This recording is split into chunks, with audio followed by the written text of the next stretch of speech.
Am I gonna die? The kid asked me as he was being rolled into the operating theater. It was a question I'd heard 1,000 times before, but answering it truthfully hadn't become any easier, even after years at the hospital. Of course not. We're gonna fix you right up, I lied. He'd been crushed in a horrific car accident, and though we would put all of our effort into saving his life, hope was a limited resource. The fact that he even remained conscious despite losing most of his blood was bizarre enough, but after 10 years on the job, nothing surprised me anymore. The anesthesiologist quickly put him under while we scrubbed in for surgery. Damien would be the surgeon, a specialist in polytrauma cases, and I'd assist. No sooner had we opened him up before we shared a look of disappointment. There was no chance in hell he'd survive through this surgery. Despite our lack of faith, we tried our best. But after only half an hour on the table, his heart gave out. How was he still alive when he arrived? Damien asked. He pronounced the time of death and left us to clean up the mess. I took the responsibility of cleaning the kid up for the morgue, a task I'd committed to countless times before. It wasn't something I personally enjoyed, but to me it was my final chance to pay respect to the dead. The kid couldn't have been more than 15, and as I'd hear, he was just learning to drive. Inexperienced in attempting his first drive on a slippery road, he managed to steer off into a ditch. His father died on impact, but he himself lived long enough to face surgery. As I put the needle into his abdomen, his body twitched for a moment. I retracted the needle in surprise, wondering what had caused the post-mortem spasm. Then the boy suddenly gasped for air and his eyes shot open. He let out the most violent scream imaginable as he suddenly returned to life.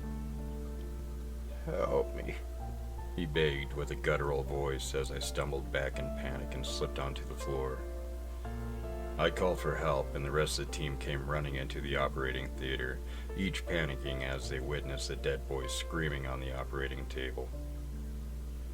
His spine was fractured, so though he yelled in agony, he could do nothing to move. The anesthesiologist quickly attempted to sedate him while we checked his vitals. Despite all evidence pointing to the contrary, his heart had not started back again. He was supposed to be dead.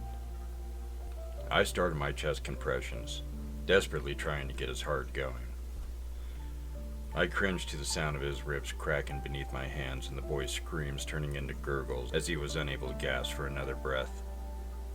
"He's not going under," the anesthesiologist yelled as he gave the kid a second dose of propofol. Of course, without a functioning heart, there'd be no way for the drug to flow through his veins, even as I tried my best to pump for him. After an hour of compressions, the chief of surgery had intervened and ordered us to stop. At that point, we caused more damage than we helped. "What's happening to me?" the kid stuttered, still conscious. None of us responded. We couldn't find any words to describe the horrific sight before us. Most of the staff had left due to the sight. We'd faced many challenges in our career, but nothing quite like this. "What's your name?" I asked, despite already having seen it in the file. I just wanted him to focus. "Brian Dawson," he responded. I took a deep breath, doing my best to keep my composure. "You were in an accident, Brian," I told him. His eyes darted frantically around the room as he started to realize where he was. He tried to lift his neck, but due to the spinal fracture, he was completely paralyzed. "I can't move," he cried. I walked closer, standing directly above him. "Brian, your heart isn't beating," I said. The chief of surgery, George, grabbed me by my shoulder and whispered into my ear, "We need to isolate the OR. Whatever is happening here is beyond us, and it could be contagious," George said. He rushed into the preparation room and picked up the phone. Through the glass door, I couldn't hear what he said, but I assumed he was calling security to shut down the ward. What about my father? Brian asked, trying to hold back tears. I was taken aback by his question. I just told him his heart was destroyed, and that he was essentially dead, yet his first concern was regarding his father. I'm sorry, Brian. He died on impact. He sobbed quietly. So what's gonna happen to me? I'm gonna die, aren't I? He asked. I didn't know what to say. I'd never been in any similar situation, so I just gave him the only answer I thought might be of some comfort. You're not alone. I'm staying here until the end. George had been quick to shut down the operating theater, and the Center for Disease Control had long since been alerted of the situation. We had nothing to do but wait, and pray to any god that Brian wasn't contagious. I had already been exposed, so I examined Brian, checking for any chance of improving his situation. Can you feel this? I asked as I checked all of his limbs. Not a thing, he responded. But it hurts so much on the inside. Where exactly does it hurt? I asked. Everywhere. Please do something, he begged. I gave Brian a dose of fentanyl, but without a heartbeat to move the drug around, I had little hope it would take any effect at all. To keep him distracted from the pain, I asked mundane things about life, what his hobbies were, family stuff. He was smart enough to realize my intentions, but went along with it, either out of fear or because he actually hoped someone could save him. Hours passed while we waited for someone to tell us what to do. Half the surgical staff had been put into quarantine, terrified that they might be infected. Finally, the CDC arrived on scene, fully geared in hazmat suits. They allowed us to roll Brian into his own space. A pre-operation room had been evacuated so he could stay somewhat comfortable. The rest of us would be put into a surgical office while the situation was being assessed. I decided to stay with Brian. No one should have to suffer alone, especially with the CDC agents probing him with all sorts of needles, enthusiastically taking samples. The only reason they allowed me to stay was because I kept him relatively calm.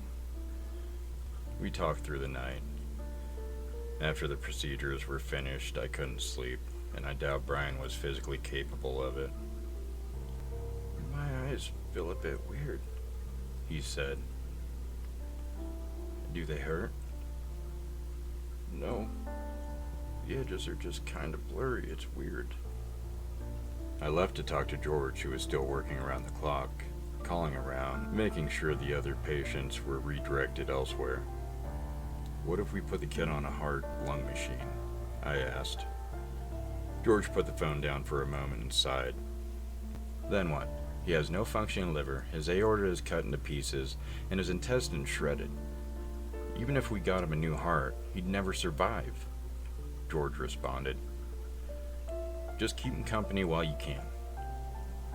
I knew he was right, but some of my professional knowledge was put aside due to the insane nature of the situation. Doctor! Brian shouted. I rushed to his side. I can't see, he stuttered. I pulled out a flashlight and examined his eyes. Both pupils were unresponsive, and his eyes had started to almost deflate, which was one of the stages of decomposition. Brian had started to rot. Please, I'm so scared. Brian was a brave kid, but he started to lose his composure, just like everyone else in the ward. I kept talking to him, but the inevitable truth was that if he kept decomposing, he'd soon lose all of his senses, all the while being conscious to experience. As horrible as it might sound, I begged that I might finally allow him to pass on. We kept talking. I asked him if there's anyone he wanted to call, but as I already knew from the others, Brian's mother had died during childbirth, and his father had been in the same accident as himself. As we talked, Brian's voice kept getting louder, as if he was struggling to hear. "Are you hearing all right?" I asked. What did you say? Brian basically yelled. His hearing had deteriorated within minutes, going from impaired to deafness before I could even begin to help.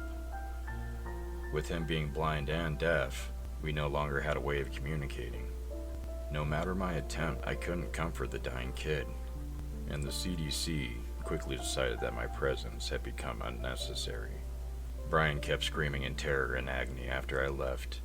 For each passing second, his own body started digesting itself, and nothing we could do would take the pain away. By the morning, his screams had silenced. I barged into the room, much to the dismay of the agents. Brian was hooked up to hundreds of cables, monitoring his heart, brain, muscles, and vital values. Of course, his heart showed no activity, and the decay had progressed to shut down all of his muscles. He had quieted down not because the pain was gone, but because he wasn't able to scream anymore. The only part of his body still working was his brain. "What the hell happened?" I asked. Get him out of here! One of the men demanded. The other man complied, but went outside with me to explain the situation. "You don't have to worry about it being contagious. We'll lift the quarantine in a moment," he said. He looked weirdly somber as he spoke those words. "What about Brian? What'll happen to him?" He's still conscious, but he has no respiratory functions anymore, so we have no means of communicating. Brian was still alive. Blind, deaf, and dumb, he had to suffer in loneliness, unable to die. "How long does he have to suffer?" I asked. We'll know more when we move into our specialized facility. The senior CDC agent demanded that his colleagues kept quiet before they could tell me anything else. They left with Brian, covered him in an airtight capsule so no one would see the horrors that had just occurred within our surgical ward. As soon as the quarantine was lifted, I headed home to write up my letter of resignation. I had a well-connected contact within the CDC, but upon trying to get more information, he claimed no such case had ever been presented to them, that no one had ever been admitted to the facilities under the name of Brian Dawson. About a month later, a lawyer, accompanied by a doctor, showed up at my door with a bunch of documents, all regarding doctor-patient confidentiality. The lawyer looked tired, worked down to the bone, as if he'd made many such trips before. He asked me to sign the documents and to never speak of this again, saying I'd lose my medical license if I did. Not that it mattered to me. I'm done in that field for good. I was given an injection by the doctor. He told me that Brian's disease was not unfamiliar to them, and that it was extremely contagious, but only upon death. He explained that half the population is infected with a disease that keeps the brain conscious for hours, even days, following death. Brian's case was special, in the sense that he actually retained some motor functions and was able to speak to us. The injection given was not a cure. It will only prevent me from spreading the disease. But once I die, I'll suffer a fate similar to Brian's. I just hope that someone will stay with me when it happens.